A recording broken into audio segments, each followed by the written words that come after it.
অবশ্যই দেখুন বাবু, আমি চন্দ্রী আর সে সম্বন্ধে এখন কোনো বাদ বিচার নেই। তবে যে মেয়ে ভালো তাকে কোনো করতে আমার বিবেক সায় দিচ্ছে না। কই ফিরে আর বাবু কেমন কথা বলেনি? উনি বললেন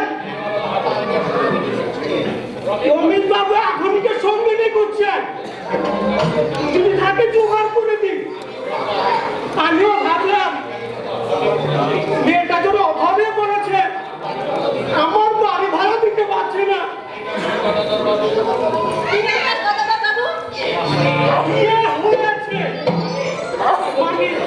মানে ইনি হচ্ছে রমেন।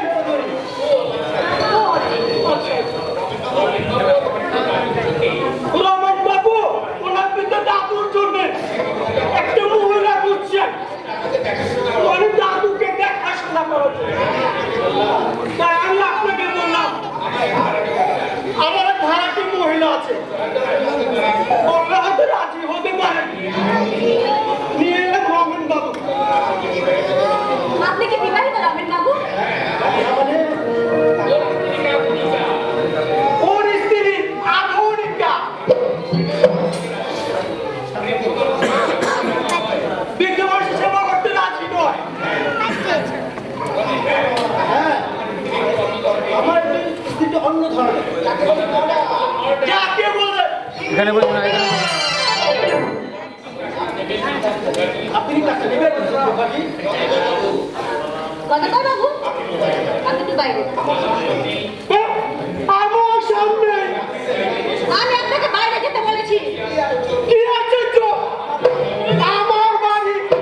বাড়ি আপনার, তবে আমি যখন ভাড়া দিচ্ছি এটা আমার বাড়ি, তাই বলছি আপনি বাইরে যান।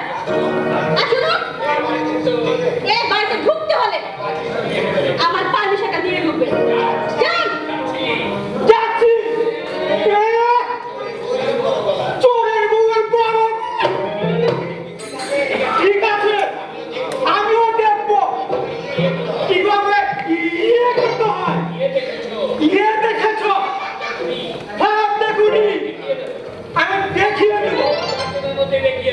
2-4 দিনের মধ্যে দেখিয়ে দেবো।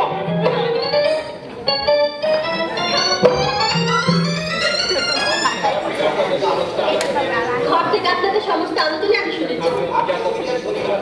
আপনি অভিজাত ধনীর সন্তান, ওনার লেখাপড়া শিখেছেন, তাহলে কেন বেছে নিয়েছিলেন নরকের পথ?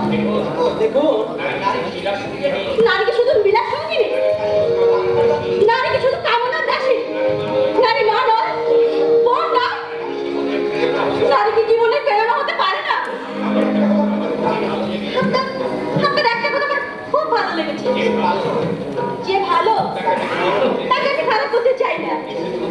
মিসেস মুখার্জি,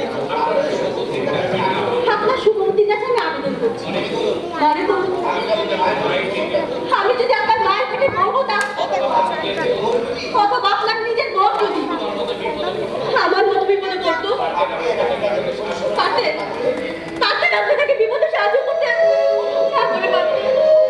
বলুন না রমেন বাবু, বলুন। আমি আপনার সব কথা শুনতে চাই। হাসুন আমার সঙ্গে। বিশেষ করে হ্যাঁ বলুন। সত্যি কথা বলতে কি, আমার বাবা কিছুদিন আগে মারা গেছে। তাতে এসেছে প্রচুর অর্থ, বন্ধু নবী প্রচুর বন্ধু এসে জমেছে। তারা আমাকে বুঝিয়েছে ভোগের জন্য আমি একটি জীবিত এসেছি। কিন্তু তোমার মতো কেউ তারা বলেনি ভোগের জীবনের শেষ কথা নয়। আজ আমি নব জন্ম হলো চন্দ্রনা, তোমার মতো বন্ধু আমি ধন্য হলাম। ধন্যবাদ পরে দেওয়া যাবে, আগে তো পেটের গর্তটা হতে থাকে।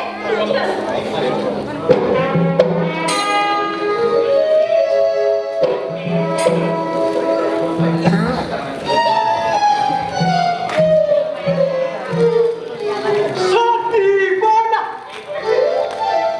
এই বয়সে কত সত্যি সাবিত্রী বেহুলা দেখলাম।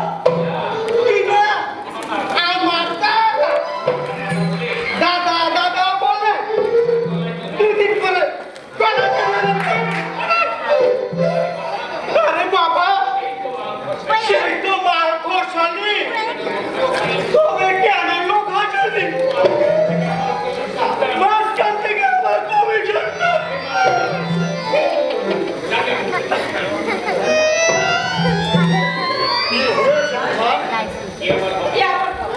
একটু আগে বমি করছে, খেতে বসলে খেতে পারছো না, কাজকর্ম ফেলে রেখে শুয়ে থাকো। ব্যাপারটা কি আমাকে খুলে বলবে? আর ব্যাপার আমার কি? শরীরটা ভালো লাগছে না। সেই ভালো লাগার কারণটাই তো আমি জানতে চাচ্ছি। যাই বলো বাবু, তোমার চাল চলন তো তোমার ভালো ঠেকছে না। 3 দিন আগে দেখেছি বড় বাবুর ঘর থেকে রাত 12টা থেকে বেরোচ্ছ। মানে রাত 12টা একটা ফিল্ম বলো, এসে ঢেকে তুলে বলবেন খাবার ঠান্ডা হয়ে গেছে, স্টক টেনে গরম করে দাও। এই শাড়িটা তোমার কে দিয়েছে? বড় বাবু, হঠাৎ বড় বাবুর এত দরদ উঠলে পড়লো তোমার উপরে।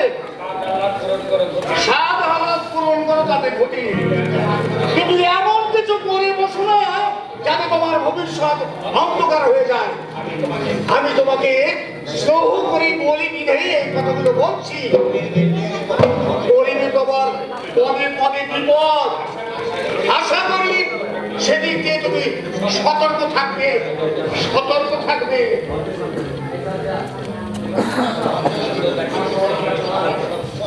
নন্দটা কি বুঝতে পেরেছে আমার চরম সর্বনাশ হয়েছে?